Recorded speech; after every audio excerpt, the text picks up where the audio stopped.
I'm going to tell you 7 things that I've learned in the last 30 or so years that weren't made clear to me and took me a while.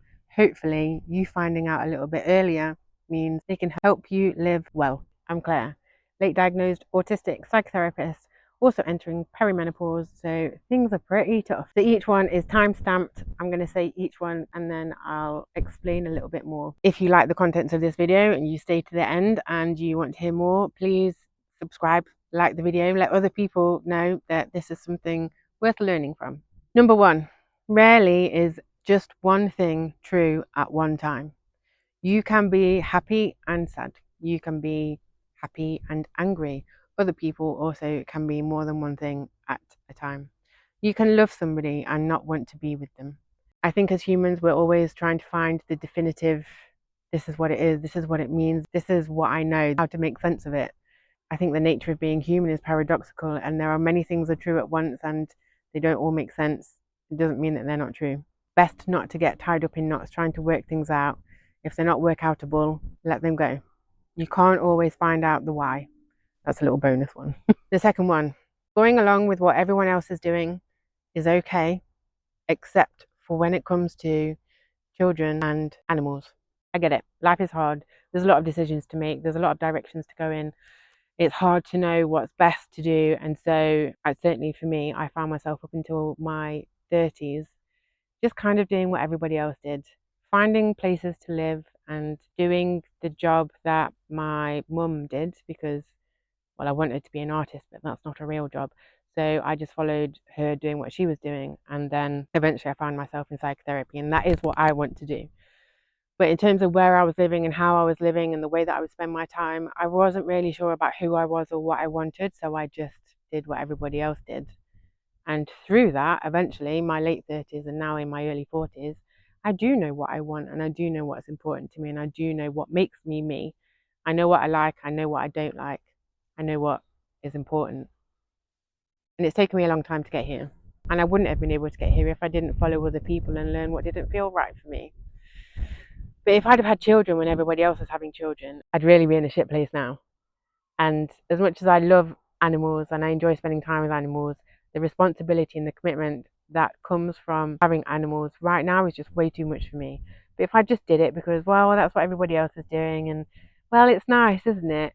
No, actually, yes, it's nice. And point 1, it's not okay for me. It wouldn't be okay for them. We wouldn't have a good time if I was solely responsible for an animal or a child. So if you don't know what you're doing, where you're going, what you like, what you don't like, what's important to you, that's okay. You don't have to find out what those things are. Part of the fun of life is finding out the things that you don't like by trying multiple things. So try everything that all your friends are trying. Try the things that your family say that you should do, and then pick the ones that work for you. But do not, under any circumstances, have children if you are not more than 100% sure that's what you want, that it's something that you are committed to, and that you're not just doing it because, well, that's the next step in life or that's what's expected of you. There is a lot of pressure, peer pressure, familial pressure, societal pressure, for sure. Don't do it if you're not 100% sure. It's not fair to you, it's not fair to the child. Number 3, probably should be number 1 because I cannot stress this enough. Do not neglect your teeth. Go to the dentist. Get regular checkups. Make sure you have good dental care. Now, I know as young people, we get told that, and we get told many things as young people, and we're just like, oh, well, whatever, and we just find our way. That's fine. Point 2, you're supposed to find your way. However, do not neglect your teeth. I have now got to my early 40s. I believe hormones might have something to do with it, but mostly it's my sugar habit and my executive dysfunction during my 20s and 30s. That means I have now spent thousands of pounds in the last few years, many hours of discomfort, even more hours of anxiety and worry because I didn't look after my teeth when I was younger and I have let them erode. And now I have to make hard decisions about which ones to keep and which ones to treat, and I honestly don't have the money to do it. I don't think I have any regrets in life except not taking better care of my teeth. Number 4, I didn't learn this until well into my 30s. You don't have to be friends with everyone and you don't have to like everybody. I think for me this came up as a revelation because I taught myself my lonely self, younger self, teenage self in my 20s, that, well, I really needed friends and I wasn't sure how to do it. So I would just be open to everybody and anybody. There's always something good to be found in a person. So if somebody wanted to be friends with me, I would be friends with them because they were picking me. How lovely. And it is true that you can find good things in everybody and you can find things to like in everybody. And I suppose technically it's possible that you can be friends with everybody. You don't have to. And actually, now at my grand old age of 43, I don't think you should. It takes a lot of effort and energy, and we are limited in our time and our energy. So actually, when I worked out that just because this person does have redeeming features, there are other parts that I just don't gel with, and they just don't gel with me, and that's okay. I don't have to be friends with them. And actually, oh, maybe I don't like them, actually. I'd never, in all of my adult life, I don't think, admitted to myself, let alone anybody else, that there were people that I didn't like. It felt cruel and unkind, and that's not how I want to be. So I wasn't. And yet, I think that wore me out. I think it put pressure on me. I have to like everybody. I have to give anybody that wants any access to me the access to me. No, I don't have to do that. You don't have to do that. And part of the getting to know yourself and what you like and what you dislike and what works for you, what doesn't work for you, includes the type of people that you spend your time with, the type of people that you invest your energy into, the type of people that you make effort for. You don't have to do it for everybody. You shouldn't. You can't do it for everybody. Don't do it for everybody. Number 5, short and sweet. The only acceptable apology includes behavior change. Bonus point, you can forgive somebody and still end a relationship.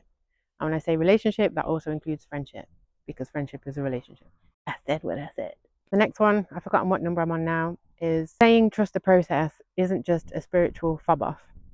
It really is about the journey. It's not just where you're going. And going through the process, and maybe going through the process more than once or more than 10 times. There's always something different each time. It is an important part of the process. You need to build up layers of things. You can't just go from not having to having and not knowing to knowing. Everything is a process. Mostly the process is to enjoy. And in addition to trust the process, is trust your process, which is probably even more important actually. Wherever you are on any given day, or however you are on any given day, is how you are. Trying to force it to change, it's not the one. Trusting that where you are is where you need to be. So if you're feeling slower or tired, you need rest. If you're feeling energetic and excited, go and use that energy. Trust your process. What the bloody hell was that? That was a big bird. And finally, it's okay to ask for support. And it's okay for the person that you ask to say no. Now I get it. It's easier said than done, asking for support and then receiving support if it's offered, or even somebody offering support that you didn't ask for. What do you do then? There's a lot that goes into the idea of getting help from other people and not being able to do something on our own.